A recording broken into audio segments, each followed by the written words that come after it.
Bwana asifiwe. Kwa sababu wa asubuhi huyu wa katikati pia ni kama ameingia katika online. Bwana asifiwe. Lakini nikajitamua kasema ngoje nikaongeze mengine, lakini kila kitu kimesema. Bwana asifiwe. Amen. Mimi namshukuru Mungu kwa sababu hii nafasi. Mara nyingi hii nafasi huwa na itoroka. Bwana asifiwe. Lakini nikumbuka maneno ya Martha. Kuna kitambo alisema wewe ukichaguliwa usikatae simama. Bwana asifiwe. Wewe ukiambiwa tu simama kwa ajili ya neno, usiseme siwezi. Bwana asifiwe. Sasa nikitafakari maneno, hata kama anaona siwezi, naona kama natoa nguvu. Bwana asifiwe. Huwa najiuliza nitaongea nini? Huwa najiuliza nitaongea nini kwa watu hawa. Bwana asifiwe. Ukiangalia wengi hata ni wachungaji wanajua maandiko. Bwana asifiwe. Lakini nasema nitaongea nini? Lakini namshukuru Mungu kwa sababu huwa anampatia kitu cha kuongea. Yeye anasema siwezi, lakini huwa Mungu ananipatia neno. Bwana asifiwe. Mimi ni kitabu ambacho hata mmehubiriwa, yani mmeelezewa, mmehubiriwa, lakini usizoee Biblia usema hata jana nilipasoma niliona basi hata soma kwingine kumbe hapo. Bwana asifiwe. Unaweza kuwa ulisoma jana lakini Mungu akatofunua leo tofauti na ile ya jana. Bwana asifiwe. Kwa hivyo mimi sitako maneno mengi, tufunge macho tukubariki hili neno. Bwana asifiwe. Asante Baba, katika jina la Yesu tunakushukuru, tunakuinua kwa ajili ya mchana wa leo. Baba, tumekusanyika mahali hapa ni kwa ajili ya kusikia neno lako.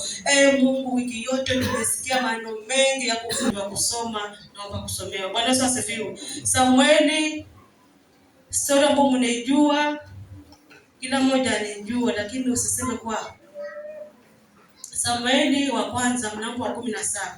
Bwana asifiwe. Mlango wa 17 kuanzia 32 mpaka 50. Itakuwa urefu, lakini naomba mnisomee. Bwana asifiwe. Amen. Biblia inasema hivi: Daudi akamwambia Sauli asizimie moyo mtu yeyote kwa ajili ya huyu. Mimi mtumishi wako nitakwenda kupigana na Mfilisti huyu. Sauli akamwambia Daudi, huwezi wewe kumwendea Mfilisti huyu upigane naye, maana wewe ukijana tu, na huyu ni mtu wa vita tangu ujana wake.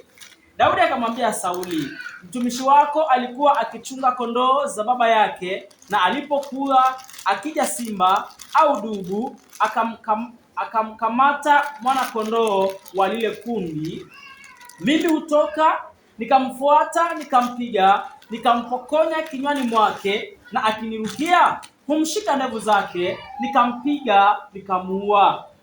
Mtumishi wako alimuua simba na dubu pia, na huyu Mfilisti asiyetahiriwa atakuwa kama mmoja wao, kwa sababu amewatukana majeshi ya Mungu aliye hai. Daudi akasema, Bwana aliyeniokoa na makucha ya simba na makucha ya dubu ataniokoa na mkono wa Mfilisti huyu. Sauli akamwambia Daudi, enenda na Bwana atakuwa pamoja nawe. Ndipo Sauli akamvika Daudi mavazi yake ya vita, akamtia chapeo cha shaba kichwani, akamvika dirii. Naye Daudi akajifunga upanga juu ya mavazi yake, akajaribu kwenda, maana alikuwa hajavijaribu. Daudi akamwambia Sauli, siwezi kwenda na vitu hivi, maana sikuvijaribu. Basi Daudi akavivua. Akaichukua fimbo yake mkononi, akajichagulia mawe laini 5 katika kijito cha maji, akayatia katika mfuko wa kichungaji aliokuwa nao, maana ni mkoba wake, na kombeo lake alikuwa nalo mkononi mwake. Akamkaribia yule Mfilisti. Yule Mfilisti naye akamsogelea Daudi na kumkaribia, naye mtu yule aliyemchukulia ngao yake akamtangulia. Hata Mfilisti alipotazama huku na huku, akamwona Daudi akamdharau, kwa kuwa ni kijana tu mwekundu, tena ana sura nzuri. Mfilisti akamwambia Daudi, je, mimi ni mbwa hata umenijia kwa fimbo? Mfilisti akamlaani Daudi kwa miungu yake. Mfilisti akamwambia Daudi, njoo huku kwangu nyama yako nitawapa ndege wa angani na wanyama wa mwituni. Ndipo Daudi akamwambia yule Mfilisti, wewe unanijia mimi na upanga na fumo na mkuki, bali mimi ninakujia wewe kwa jina la Bwana wa majeshi, Mungu wa majeshi ya Israeli uliowatukana. Siku hii ya leo Bwana atakuua mkononi mwangu, nami nitakupiga na kukuondolea kichwa chako, nami leo nitawapa ndege wa angani na wanyama wa nchi mizoga ya majeshi ya Wafilisti, ili kwamba dunia nzima wajue ya kuwa yuko Mungu katika Israeli. Nao jamii ya watu wote pia wajue ya kwamba Bwana haokoi kwa upanga wala kwa mkuki, maana vita ni vya Bwana, naye atawatia ninyi mikononi mwetu. Ikawa hapo Mfilisti alipojiinua, akaenda akamkaribia Daudi. Ndipo Daudi naye akapiga mbio, akalikimbilia jeshi ili akutane na yule Mfilisti. Daudi akatia mkono wake mfukoni, akatoa humo jiwe moja, akalitupa kwa kombeo lake, akampiga Mfilisti katika kipaji cha uso. Jiwe hilo likamwingilia kipajini, akaanguka chini kifudifudi. Hivyo Daudi akamshinda yule Mfilisti kwa kombeo na jiwe, akampiga Mfilisti akamuua, walakini Daudi hakuwa na upanga mkononi mwake. Amen. Bwana Yesu asifiwe. Hilo neno limekuwa kwa urefu. Bwana Yesu asifiwe. Pengine ukuza kusoma kwa urefu, lakini nimeona afadhali sio kwa urefu ili uelewe. Bwana Yesu asifiwe. Nilipo soma katika haya maandiko, Bwana Yesu asifiwe, moyoni mwangu nikasema kwamba usiogope kwa yale unayopitia. Bwana Yesu asifiwe. Siwezi sema ni topic, lakini nakwambia kwamba usiogope kwa yale ambayo unayapitia sasa hivi. Bwana Yesu asifiwe. Najua unapitia mambo magumu, lakini nakwambia usiogope, maana Mungu yuko pamoja naye. Bwana Yesu asifiwe.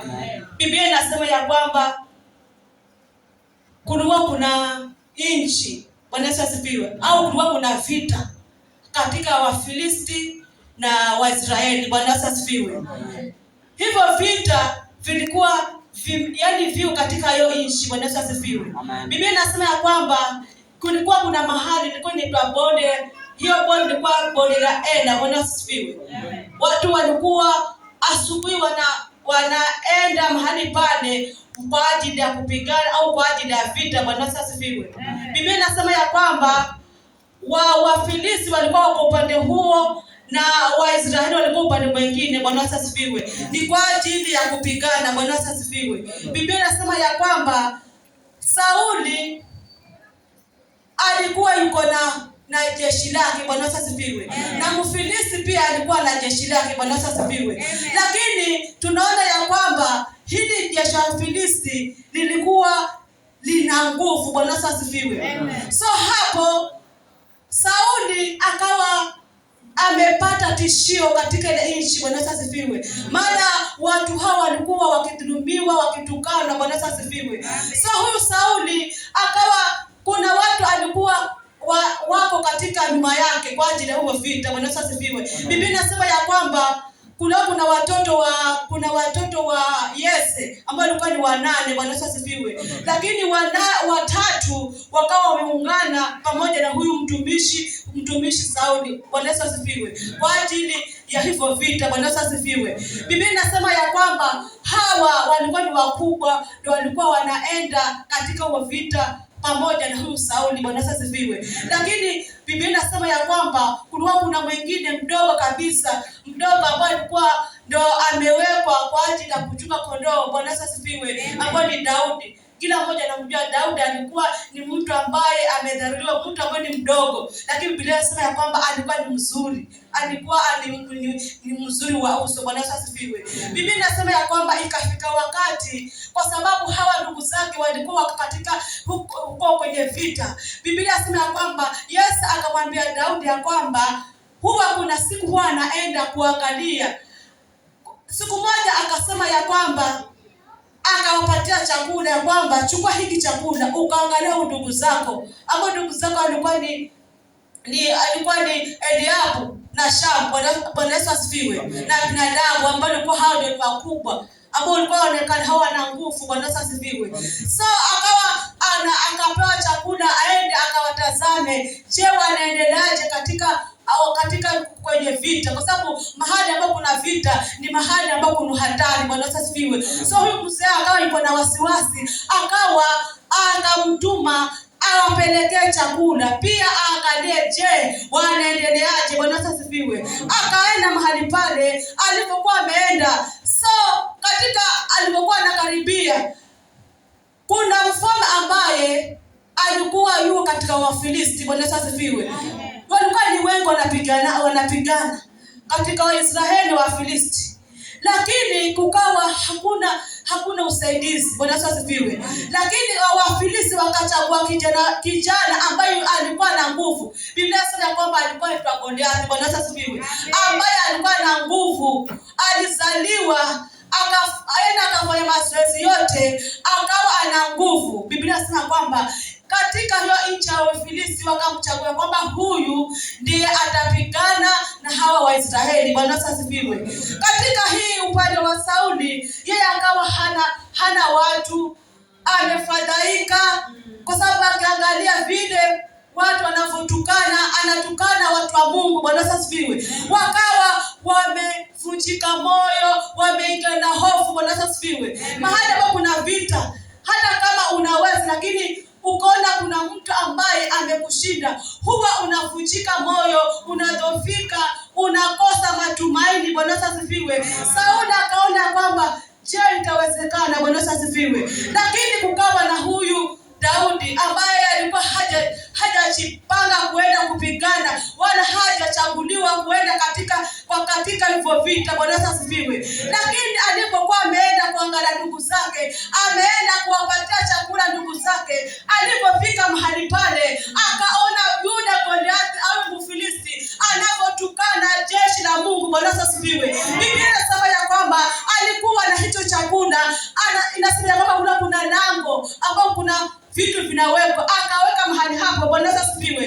Na akaelekea katika vita, akaona anaendelea kutukana. Katika moyo wake Daudi akasikia kuumia, kwa nini watu wa Mungu wanatukana? Bwana Yesu asifiwe. Biblia inasema ya kwamba alipokuwa mahali pale, Sauli akasema kama kutapatikana mtu atakaye pigana na huyu Mfilisti, basi atapewa utajiri wote. Bwana Yesu asifiwe. Tena ataozeshwa binti. Bwana Yesu asifiwe. Aliposikia hayo maneno hayo, akaenda akasema, ati imesemekana vipi? Mtu atakaye atafanywaje? Bwana Yesu asifiwe. Akaambiwa atatajirishwa nyumba ya baba yake na ataozeshwa binti. Bwana Yesu asifiwe. Amen. Wale watu wakaenda mbio kwa Sauli. Basi kuna kijana pale amesema yeye yuko tayari kupigana naye. Bwana Yesu asifiwe. Lakini Biblia inasema kwamba Sauli alipoambiwa hivyo, Daudi akaitwa. Bwana Yesu asifiwe. Akaitwa. Bwana Yesu asifiwe. Alikuwa ni mdogo. Naona ya kwamba katika hivyo vita kulikuwa kuna watu wakubwa. Bwana Yesu asifiwe. Lakini hakuna mtu alisema kwamba mimi nitasimama kupigana huyu. Bwana Yesu asifiwe. Lakini yeye akasema atasimama. Amina. Na huyu alikuwa ni mdogo. Jiulize, ni kitu gani kilimfanya huyu asimame? Alikuwa ni mdogo, hana tumbo, lakini akasimama, akasema mimi nitapigana huyu kwa sababu imetosha, huyu anatukana jeshi la Mungu. Bwana Yesu asifiwe. Wataka kusema ni kitu gani kilimuingia mpaka akaamua huyu kupigana? Bwana Yesu asifiwe. Kwa sababu yeye hata sikuwa ni mtu wa vita. Bwana Yesu asifiwe. Lakini kwa sababu kile ambacho kilikuwa kiko ndani yake ndio kilimsukuma. Bwana Yesu asifiwe. Kile ambacho kilikuwa ndani yake kilimsukuma ya kwamba akavaa ujasiri wote, akasema hata kama anaonekana mdogo, hata katika ndugu zako, sababu hata ndugu zako walisema umekuja wewe kiburi. Bwana Yesu asifiwe. Hata kama wewe umeinuliwa, kumbe kuna mandugu hawataki pia kuinuliwe. Bwana Yesu asifiwe. Wakawa wanamuingilia hao ndugu, umekuja kujionyesha, singekuwa uko nyumbani huko unalisha kondoo. Bwana Yesu asifiwe. Akasema je, kuna neno baya gani? Bwana Yesu asifiwe. Kuja huku. Bwana Yesu asifiwe. Lakini kwa sababu asifiwe. So huyu kwa sababu ndani yake kulikuwa kuna kitu, ndani yako kuna mzigo, akasema mimi nitasimama. Bwana asifiwe. Sauli akasema ya kwamba hutaweza wewe, yule ni mtu ambaye anajua. Bwana asifiwe. Hutaweza. Bwana asifiwe. Biblia inasema ya kwamba akavalishwa vitu vyote ambavyo ni vya kupigana, akavalishwa. Bwana asifiwe. Biblia inasema ya kwamba alipovalishwa akajaribu hawezi. Bwana asifiwe. Kwa sababu si vitu vyake. Bwana asifiwe.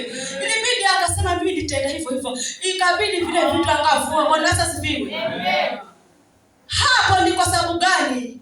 Huyu Daudi angekuwa amevalishwa na kuenda kupigana na yule Mfilisti, hapo ingesemekana ya kwamba ingekuwa si zile vitu amevalishwa, huyu hangeweza kumuua. Bwana asifiwe. Hapo tunajifunza kwamba Mungu hagawanyi utukufu na mtu yoyote. Bwana asifiwe. Mungu atabaki kuwa Mungu, maana yeye alikuwa anajua kwamba Mungu ambaye anamwabudu ni Mungu mkuu ambaye anaweza kumaliza huyu adui ambaye yuko mbele yake. Bwana asifiwe.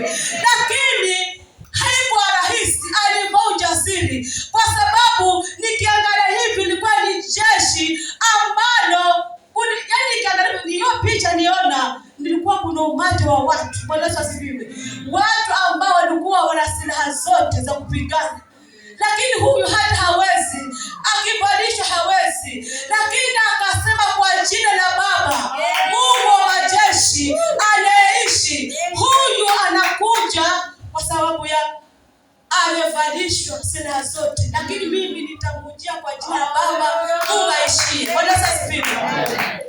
Biblia inasema ya kwamba huyu Daudi hakuogopa. Bwana asifiwe. Hakuogopa. Bwana asifiwe. Biblia inasema kwamba akajitia nguvu.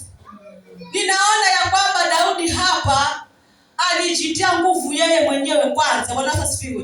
Kwa sababu aliangalia huyu mtu vile alivyo, huyu mtu mrefu. Biblia inasema alikuwa mrefu. Huyu kweli, huyu nitaweza. Bwana asifiwe. Alianza kujiamini ya kwamba ninaweza. Kama Biblia inasema kwamba anayaweza mambo yote katika yeye anayemtia nguvu. Bwana asifiwe. Daudi akasema, akajitia nguvu kibinafsi. Akasema huyu ninaweza. Bwana asifiwe. Alipojiamini, akaweka neno la Mungu, akaamini neno la Mungu ya kwamba kama mimi nilikuwa nalisha kondoo za baba yangu, dubu simba wanakuja, huwashika ndevu na kuwapokonya. Bwana asifiwe. Dubu simba ambao ni wakali, na huwashika ndevu na kushinda na kunarua vinywa vyao. Bwana asifiwe. Huyu ni nani? Akawa ana ushuhuda, kitu ambacho alijitia nguvu, akawa na ushuhuda. Kama simba hakuniweza, kama dubu hakuniweza, huyu ni nani? Akajitia nguvu, akaondoa hofu katika moyo wake. Bwana asifiwe. Mchana wa leo hofu ndinatumaliza. Bwana asifiwe. Kwa sababu huyu Daudi angeingiwa na hofu, hata kama alikuwa anajiamini, lakini angeingiwa na hofu hangeweza. Bwana asifiwe. Lakini akajitia moyo katika hiyo hali, katika kupigana huyu mtu akajitia moyo. Bwana asifiwe. Mchana wa leo na akapata ujasiri, akasimama, akamwambia Sauli asizimie moyo mtu yoyote. Kwa huyu Mfilisti asetahiriwa, huyu asizimie moyo. Bwana asifiwe. Naona ya kwamba katika huo umati kulikuwa kuna watu wamezimia moyo, wamevunjika moyo, wanasema tu tunamalizwa, tunauliwa, itakuwaje? Bwana asifiwe. Lakini ukatokea kijana mdogo ambaye ndani yake alikuwa ameweka neno la Mungu, ameweka roho ya ushujaa ya kuweza kusimama mbele ya adui ambaye ameogopewa, lakini akasimama neno la Mungu, akasema huyu nitamaliza. Bwana asifiwe. Biblia inasema kwamba Goliath aliongea maneno kumdhihaki, akamdhihaki. Bwana asifiwe. Akamdhihaki, akasema unakuja na mafumbo. Bwana asifiwe. Kama kumlani, lakini akasema wewe kichwa chako kitaliwa na ndege. Bwana asifiwe.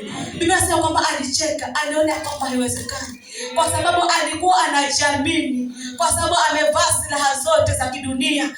Akawa anajiamini, huyu hajapata silaha yote. Akasema huyu ni nani? Hata hakuwa na stress, kwa sababu alikuwa huyu nitamaliza. Bwana asifiwe. Lakini hiyo ndio ilikuwa ni nafasi ya kwamba huyu Daudi achukue nafasi, kwa sababu angevaa zile silaha zote, huyu Daudi angejipanga. Akasema itabidi jipange. Bwana asifiwe. Lakini alipomwona Daudi ameenda, hana hata mkuki, hana hata fumo, hana hata panga, akarelax. Bwana asifiwe. Akasema hata hana haja kujisumbua. Kumbe ni nafasi ya Daudi achukue nafasi kumaliza Mungu adui. Hana stedani, haumii kichwa, kwa sababu alikuwa anasema pengine atakuja amevaa silaha zote. Lakini yani Daudi vitu vile vikamshinda. So nilipomwona naona ya kwamba hakuwa na shaka wala pengine atumengejea mbadala, ana tu huyu ni kumaliza tu. Bwana asifiwe. Kumbe hiyo dharau au kiburi chake ndio nafasi Daudi anapokea ushindi. Bwana asifiwe. Ndio nafasi Daudi anapokea ushindi. Bwana asifiwe. Mchana wa leo ni wewe ujitie nguvu. Bwana asifiwe. Na ujiamini ya kwamba Mungu ambaye tunamwabudu ni Mungu anayeweza. Bwana asifiwe. Hebu naomba kusomewa katika kitabu cha Yoshua 1 huo mstari wa 9. Yoshua 1 huo mstari wa 9. Huo tu peke yake.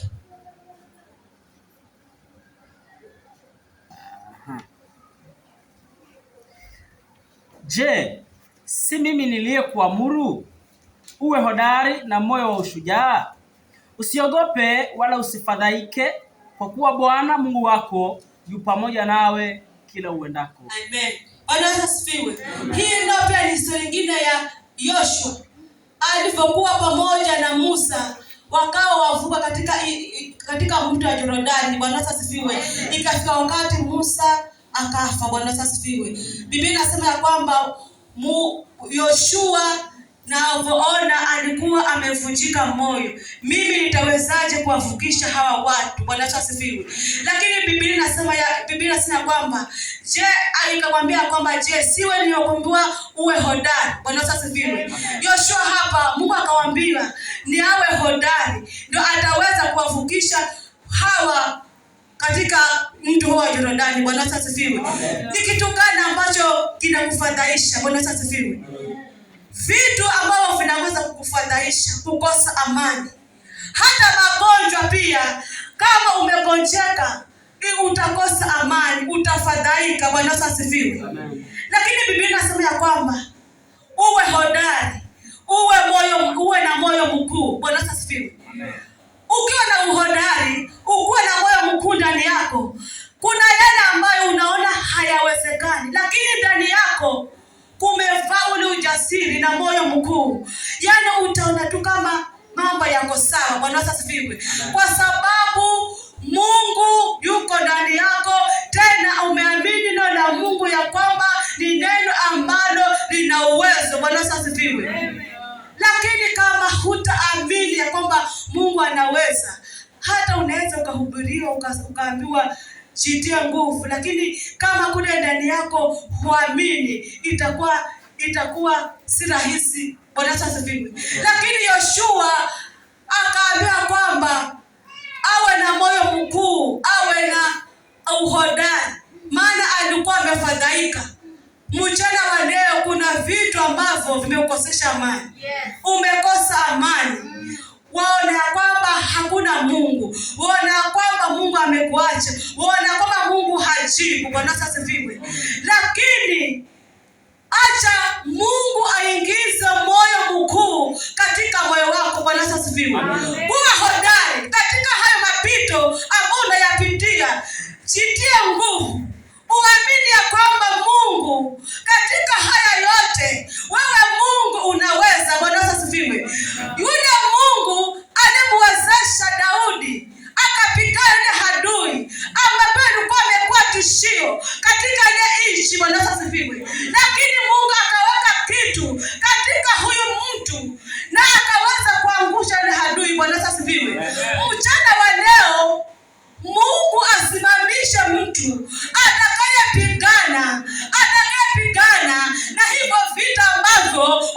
alipitia. Bwana asifiwe.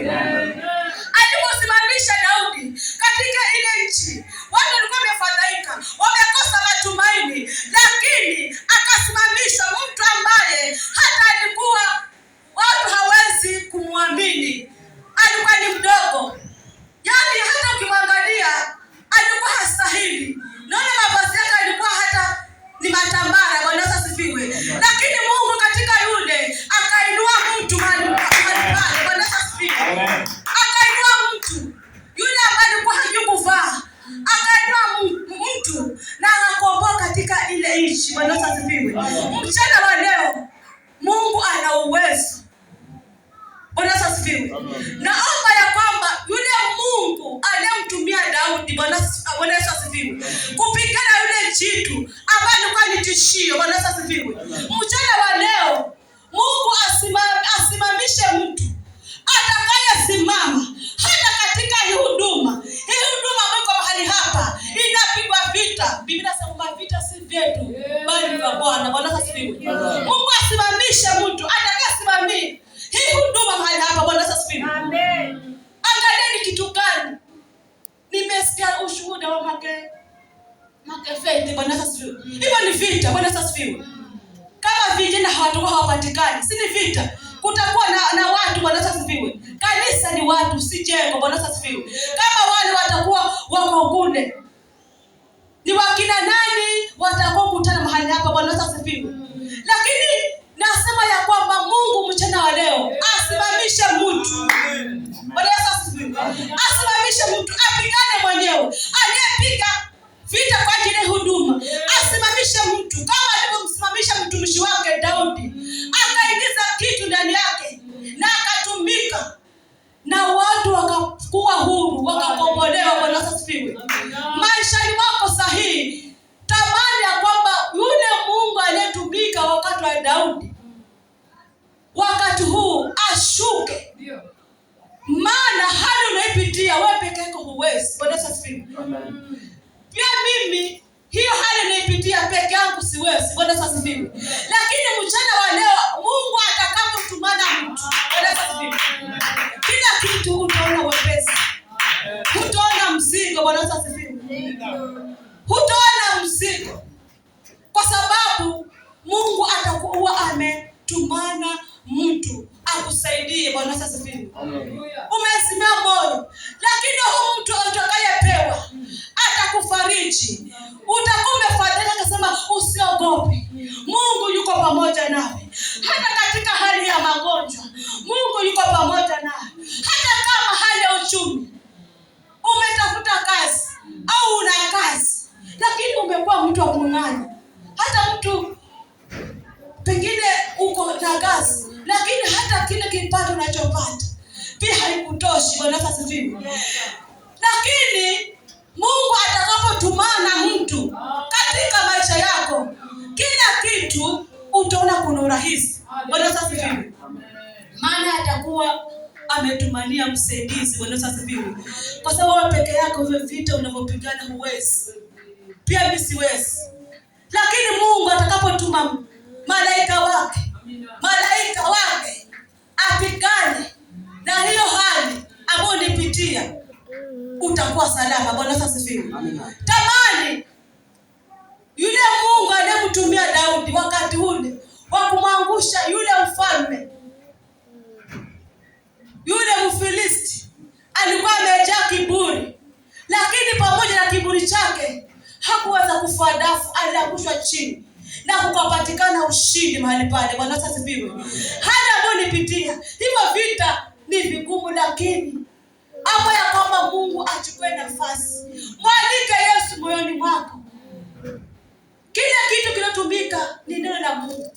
Kwa hivyo acha neno likae katika moyo wako. Neno litakusaidia. Kwa sababu kama ndani kuna neno la Mungu, hata unaweza kunapita hali ngumu, lakini kwa sababu ndani yako kuna Mungu, unaona kufarijika. Watu watakushangaa kwa sababu watasema yule mama Onesimus mtoto wake ni mgonjwa, lakini namuona ananenepa. Kwani hasikii uchungu? Bwana asifiwe. Ni kwa sababu kuna kitu amedondosha mahali pale. Kuna kitu amedondosha mahali pale ya kupatia kuendelea. Bwana asifiwe. Huyo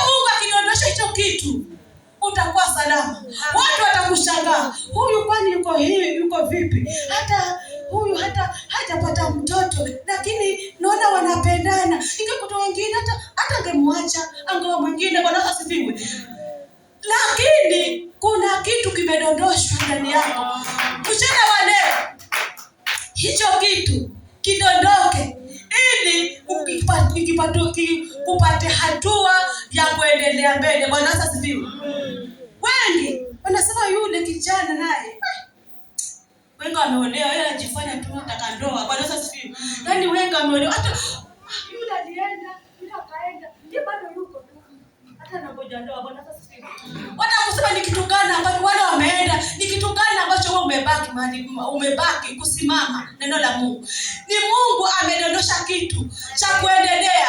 Waona hutaki kurudi nyuma. Waona tu nikisema mimi nasema naanguka kwa sababu niolewe. Kuna kitu kinakwambia ngoja. Bwana asifiwe.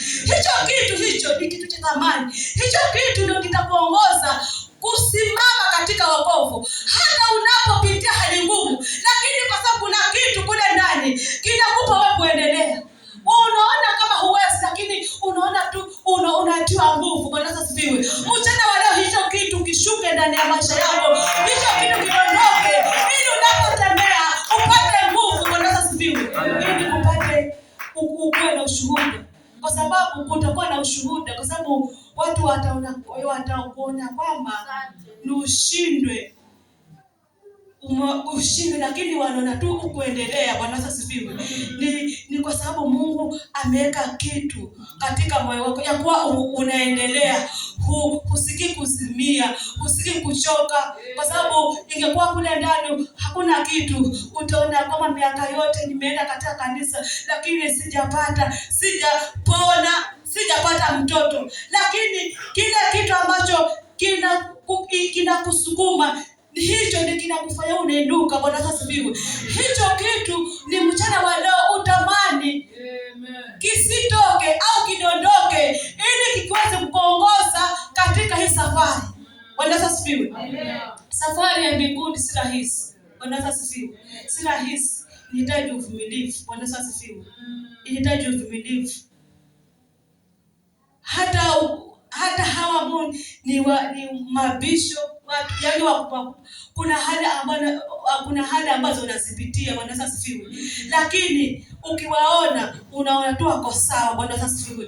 Ni kwa sababu kuna kitu ambacho kimedondoka katika moyo ule mtu. Bwana asifiwe. Kwa sababu ingekuwa sio kitu, sio zile nguvu za Mungu, au sio kitu ameweka kila ambacho neno la Mungu ambacho kilikuwa ndani ya Daudi, hata ungeshindwa, kwa sababu ungesikiza sauti nyingi, sauti za kuvunja moyo. Lakini hata unaposikiza sauti, wewe hata usizitima nani, kwa sababu unajua yule Mungu anayekuita. Bwana asifiwe. Mimi nasema ya kwamba katika kitabu cha Zaburi 23 katika mstari wa 4, Bwana asifiwe, inasema ya kwamba hata ujapopita katika bonde la uvuli wa mauti, mimi niko pamoja na wewe. Bwana asifiwe.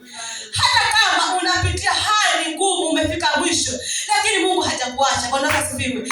Mungu aliyekuwa pamoja na Daudi akaonekana kwamba atamalizwa.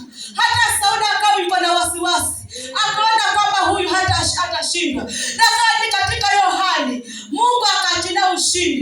Nikajulikana kwamba kuna Mungu katika ile nchi. Bwana asifiwe. Huyo Mungu aliyesimama na Daudi hata saa hii yuko. Bwana asifiwe. Nuamini ya kwamba Mungu anaweza. Bwana asifiwe. Ondoa shaka, ondoa wasiwasi. Unaweza kuwa hata si magonjwa, lakini kuna hali za kimaisha unazipitia, za kimaisha, za kiuchumi. Umetamani pengine natamani una kwako. Yaani wajiuliza maswali, kuna mtu hata hajajua Mungu lakini kuna kwake. Mimi, Bwana asifiwe. Usivunjike moyo. Amini ya kwamba katika hayo yote mkabidhi Mungu. Bwana asifiwe. Usitegemee kwa akili yako. Usitegemee hata kama una kazi. Bwana asifiwe. Lakini kila kitu ni mtegemee tu Mungu. Bwana asifiwe. Na katika hiyo hali ngumu, katika hali ya magonjwa, katika hali ya kiuchumi, hata katika hali ya watoto, matamanio ya moyo wako pengine uko unatamani